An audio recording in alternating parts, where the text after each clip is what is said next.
what we do here in, as I'm sure all of you know, I have these different sides to my work. There's the tantric side, Amrita Mandala.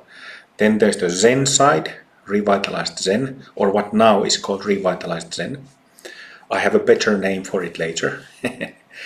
And then there's Master Mindfulness. I'm not actively teaching Master Mindfulness.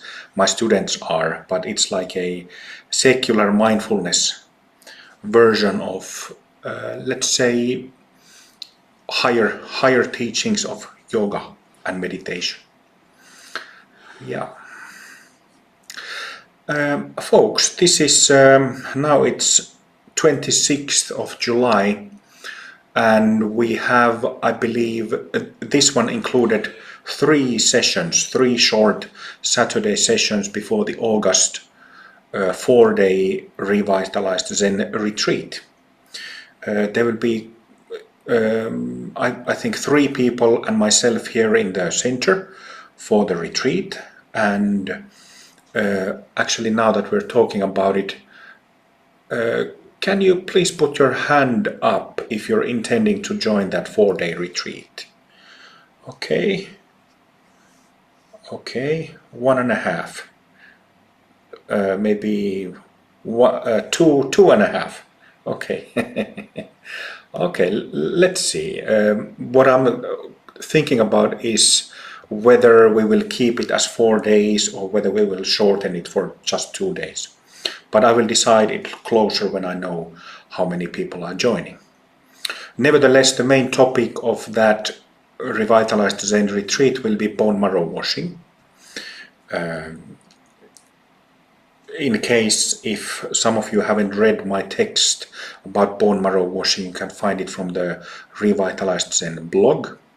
There are 2 long texts in that blog, one about the 4 stages, main stages of Zen practice, Mahayana practice in general, and the other text is about bone marrow washing.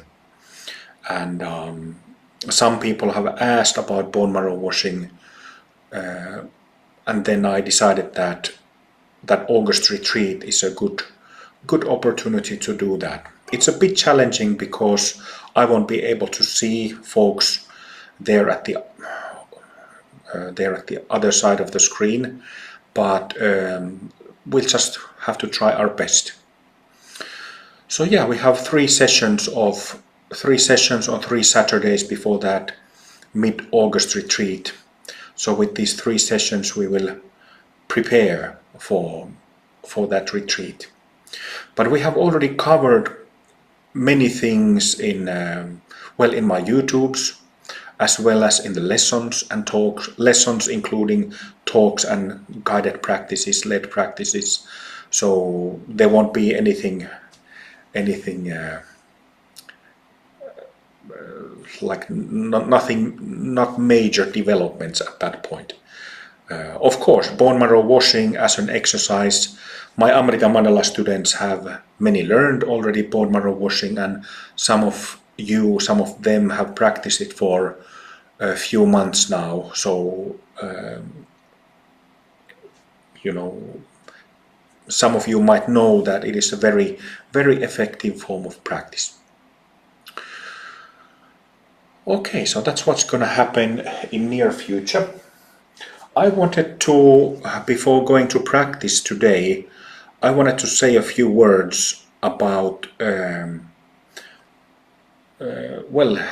couple of friends, couple of really significant friends in my life. And one of the books that I've recommended, both to my tantric students, as well as I want to recommend it to you, is this book, The Sword of No Sword, Life of the Master Warrior Teshu, written or compiled and translated by John Stevens, Sensei. I felt like mentioning this book because it is, I can easily say that this is the most influential book, Dharma book, in my life since 2003 when I bought this copy, this actual copy. I have a couple of other copies in my bookshelf, but I've read this book. I haven't read it in many years now, but I've read it, I don't know, a dozen times from cover to cover. So it's a very meaningful book in my life, and it's about a person called Tesshu Yamaoka. Tesshu Yamaoka. Japanese would say Yamaoka Tesshu. Yamaoka Tesshu. And the reason why it felt, how do you say, it hit home back in the day when I got the book is because Tesshu did all those things that I have done in life and in practice. He was not only a Zen practitioner and a Zen master, but he was also a master of swordsmanship, kenjutsu, it's called in Japanese, or kendo, you could say, as well as calligraphy, Zen calligraphy. And as you might know, my master, Terayama Roshi, he was the same. He was a master of all these three arts. There's a lot more I could say about that, but I went to Japan little before I went to Japan. I was fortunate to find Terayama Roshi's book. That his books have been, two of them have been translated and published in English. So I was fortunate to find from this small bookshop, this Chinese antique store in Helsinki, Finland, I was able to find one copy of Terayama Roshi's Zen brushwork. You can still get that book from Amazon. And I was already practicing Zen with the local at the local Zen center. But when I found this Zen brushwork by Terayama Roshi, and at the same time, I can't remember exactly if I had already read this book or not, but I knew instantly that I had to find this Terayama Tanchu, this person who wrote this book. So I did. That was the main reason why I went to Japan. And I arrived in Japan on June 11th, 2004. And then on July 19th, which is Tesshu Yamaoka's Memorial Day, he passed away on July 19th, 1888. So it was on July 19th when I met 2004, when I met Terayama Roshi the first time at Tesshu's memorial service at Tesshu's home temple in Tokyo. And that's a story in itself. I will save it for some other time. But Joe, so I mentioned that this book was compiled and translated by American fellow called John Stevens Sensei. And here is a little picture of him at the back of the book. It says next to his image that John Stevens is a professor of Buddhist studies and Aikido instructor at Tohoku Fukushi University in Sendai, Japan. He is the author or translator of over 30 books on Buddhism, Zen, Aikido, and Asian culture. So, and this book was published by Shambhala Publications. Yesterday, I'm following Shambhala Publications at Facebook, and yesterday they made a little update that John Stevens Sensei had passed away a couple of days ago, and so I wanted to express how important to me John Stevens's work is and has been. I kind of pay a tribute to the man. I never met him personally.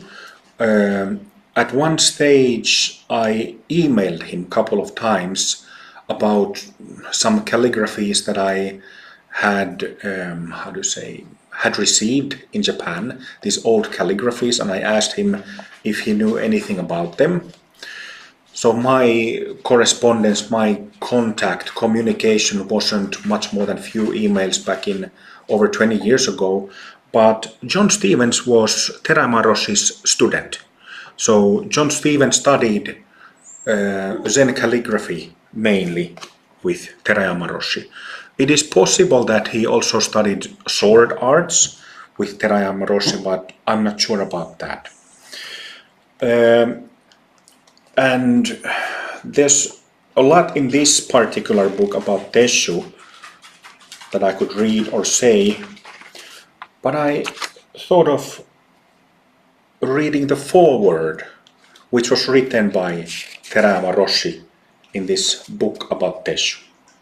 Okay, so it's about a page long foreword, so I'll read it.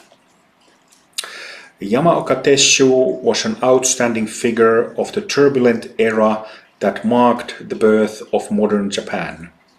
In the public sphere, Teshu negotiated with Saigo Takamori and arranged for the peaceful transfer of power from the old order to the new, as an individual student of the ways. Teshu attained profound enlightenment at the age of 45 and realized the inner principles of swordsmanship, Zen and calligraphy. Thereafter, Teshu was like Miyamoto Musashi, quote, passing one's days without attachment to any particular way, which is a quote from Book of Five Rings by Musashi. Teshu too became an extraordinarily versatile and prolific master, a peerless swordsman who established the no-sword school, a wise and compassionate Zen teacher in the Tekisui tradition, and an unrivaled calligrapher who gathered all things of heaven and earth in his brush. Even today, nearly a century after his death, Teshu's incredible vitality can still be discerned in his brushwork. If viewed properly, the tremendous transformation accompanying Teshu's awakening and the progressive deepening of his enlightened insight during the last 8 years of his life are clearly evident in his calligraphy. Musashi, samurai artist supreme, is perhaps the only other practitioner who similarly penetrated the essence of so many different ways. Unlike Musashi, whose real story is difficult to ascertain, much more reliable information is available on Teshu, so it is thus possible to form an accurate picture of the man and his teaching.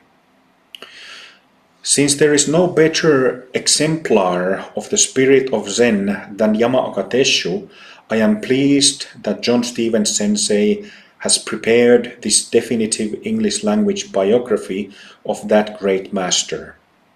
While working together on the translation of my book, Zen and the Art of Calligraphy, and several other projects, I have developed a high regard for Stevens Sensei's wide-ranging knowledge and perceptive understanding of Oriental culture. A fine scholar and accomplished martial art practitioner, he well embodies the samurai ideal of Bunbu Ryodo, a student of the classics as well as the martial arts. Furthermore, Stevens Sensei's dedication to Teshu's spirit is total. The true value of any enlightened master's teaching transcends national barriers.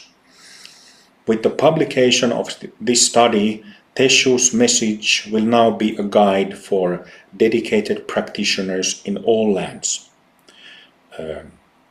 Signed by Terayama Tanchu, Headmaster, Hitsu Zendo Society, Professor at Sofia University, author of Tesshu and Calligraphy, which is Tesshu to Shodo in Japanese, and the book Hitsuzendo. There's a book called Hitsuzendo that he also wrote, and Zen and the Art of Calligraphy. So that was Terayama Roshi's foreword in this book. So please get your own. It's and read it. For years I was wondering which book would be the best to my students.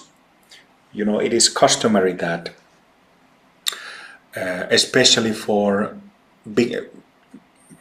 beginners, it is good to read some text which gives like a basic understanding of various things, including practice, the spirit of the whole thing, the culture of the whole thing. And then I finally said that, heck, I'll just recommend Tesshu's story for all my students and friends to read. He was a very interesting, a bit unusual character. Maybe I will speak about him more later. But for the time being, please get your own copy and read the book. But anyway, now that we start practicing, I want to dedicate the merit and send many blessings to John Stephen Sensei, who has had a tremendous impact on Western Zen culture and Western martial art, like traditional martial art culture. He has published so many excellent books of various topics. So I'm very grateful to Stephen Sensei for everything that he did in his long life. Exemplary dedication, exemplary effort. All right.